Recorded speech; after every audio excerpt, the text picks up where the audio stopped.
दोस्तों शायद अगले ही महीने नवंबर में बिहार में इलेक्शन है। अभी इलेक्शन का डेट नहीं आया है लेकिन आने वाला है। लेकिन बिहार में जो अलायंस की सियासत है ना वो चल रही है। अभी इंडिया अलायंस में आरजेडी और कांग्रेस और एक दो पार्टी छोटी मोटी पार्टी मिलके चुनाव लड़ रही है बिहार में, ठीक है। लेकिन जो ओवैसी की पार्टी है, ओवैसी ने बार बार चिट्ठियां लिखी कि आप हमें भी साथ में ले लो, आप हमें भी साथ में ले लो अपने मतलब अलायंस के साथ, फिर हम साथ में इलेक्शन लड़ेंगे।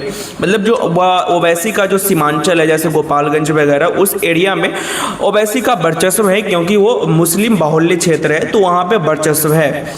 और ओवैसी का बार बार से ये दावा रहा है, बार बार से ये ब्लेम रहा है कि 4 से 5 विधायक आरजेडी ने हमारे जो विधायक थे उसको खरीद लिया है। लेकिन आरजेडी ये चीज़ों को डिनाई करते हुए आई है कि किसी को हमने खरीदा नहीं है, कोई अपने से आया है, अपनी स्वेच्छता से हमारे पास आया है। लेकिन ऐसा नहीं है, पॉलिटिक्स में ऐसा नहीं होता है। अगर कोई सांसद या विधायक अगर एक दल से दूसरे दल में जाता है ना तो डेफिनेटली हम कह सकते हैं कि कहीं ना कहीं नीचे नीचे बहुत कुछ हुआ है, नीचे नीचे बहुत कुछ हुआ है जिसकी वजह से वो एक दल से दूसरे दल में जा रहा है। बहुत कुछ हुआ है। ये ऐसे ही नॉर्मल या स्वेच्छता की वाली बात हो ही नहीं सकती है कि कोई एक सांसद या फिर कोई एक विधायक या फिर कोई एक मंत्री एक पार्टी छोड़ के दूसरे पार्टी में इंस्टेंट चला जाए अगर वो सत्ता में होते हुए भी। तो इसका मतलब है कुछ नीचे नीचे बहुत कुछ हुआ है जिसकी वजह से उसने अपनी परिवर्तन कर लिया, अपनी दल के परिवर्तन कर लिया। और मुसलमान का वर्चस्व है, क्योंकि अभी कुछ दिन पहले मैं बिहार में था तो मैंने भी सुना है कि बहुत सारे मुसलमान कह रहे हैं कि ओवैसी को साथ में लेना चाहिए था आरजेडी को। लेकिन कंचना यादव को किस तरह से जो ओवैसी के पार्टी के यानी एआईएमआईएम के जो प्रवक्ता है किस तरह से क्लास लगाते हैं ना, जरा आप चल के देखते हैं। Okay, so let's start the video. Asim ji को बोलूंगी कि आप गलत स्टेटमेंट क्यों दे रहे हैं, कि हम एक भी स्टेटमेंट आप सुना दीजिए। आज चैलेंज देती हूँ मैं आपको भी कि जहां पर ये तेजस्वी जी बोले हो कि हम एमआईएम की वजह से हार गए, आप अपने आप को लेजिटिमेसी देते रहते हैं तेजस्वी जी का नाम लेके, हमारा नाम लेके। ये तो गलत बात है ना।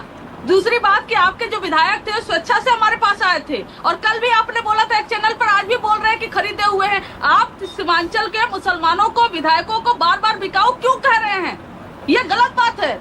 एक तो आप आएंगे कब, जब चुनाव आएगा तब सीधे आपके जो है नेताजी लैंड होंगे पटना में और चले जाएंगे सीमांचल में जब चुनाव आएगा तब। साल भर 5 साल कहाँ पर रहते हैं वो? और अगर आप सच में जिताना चाहते हैं तो ये आप बताइए कि क्या आपके कैंडिडेट आरजेडी और महागठबंधन के खिलाफ लड़वाओगे आप, कि एनडीए के खिलाफ आप अपना कैंडिडेट उतारोगे? आप साफ साफ बोलकर यहाँ पर जाइए। अगर आप हमें जिताना चाहते हो तो बोलिए आप क्या आप एनडीए के खिलाफ इसे लड़ाओगे, जैसे चिराग पासवान जी ने लड़ाया था नीतीश जी के खिलाफ? ये तो आप तो दोगला बात करते हैं ना। और अलायंस अगर आपको करना था महाराज जी तो आपके सुप्रीम लीडर, हमारे सुप्रीम लीडर जैसे आपने लालू जी का नाम लिया, अभी आते बात करते बोल। कंचना यादव जी को लग रहा है कि बार बार अगर ये बात कहेंगी कि हमने मुसलमान विधायकों को बिकाऊ कहा तो उसका इनको फायदा मिलेगा। मैडम, वो बिकाऊ माल था, वो बिक गया और आपने खरीद लिया। अब आपसे पूछ रहा हूँ, मैंने ट्विटर पे भी आपसे पूछा है, अब पूछ रहा हूँ, बिकाऊ को बिकाऊ नहीं कहेंगे तो क्या कहेंगे? चोर को चोर नहीं कहेंगे तो क्या कहेंगे? चारा घोटाले वाले को चारा खोर नहीं कहेंगे तो क्या कहेंगे? अरे बेमान नहीं कहेंगे तो क्या कहेंगे? तो क्या कहेंगे? एक काम करिए ना, जिसने चारा खाया उसको चारा खोर कहेंगे ना। ये क्या कहेंगे? झल्ला, ये इतना जो आप लोग बौखला रहे हैं ना, ओवैसी साहब भी, आप भी एकदम लग रहा है कि आपकी जो जमीन पिछली बार थोड़ी बहुत बिहार में थी, इस बार 2-4 वोट मिलना भी आपके लिए मुश्किल हो गया है, इसीलिए इतना बौखला रहे हैं आप। और अगर आपके विधायक बिके हैं, पैसे से बिके हैं, तो एक रिक्वेस्ट कर लीजिए मोदी जी को, ईडी और सीबीआई की जांच करा ले। मैडम, खाली इतना बता दीजिए, खाली इतना बता दीजिए, आप चिल्लाइए कम मैडम, इससे आप नहीं रहे, हमारी नॉर्मल टोन है। अगर बनना है तो तथ्यों बात कीजिए। आपने कहा बिकाऊ कह रहे हैं, मैं कह रहा हूँ बिकाऊ को बिकाऊ ना कहें तो क्या कहें? चारा चोर को चारा चोर ना कहें तो क्या कहें?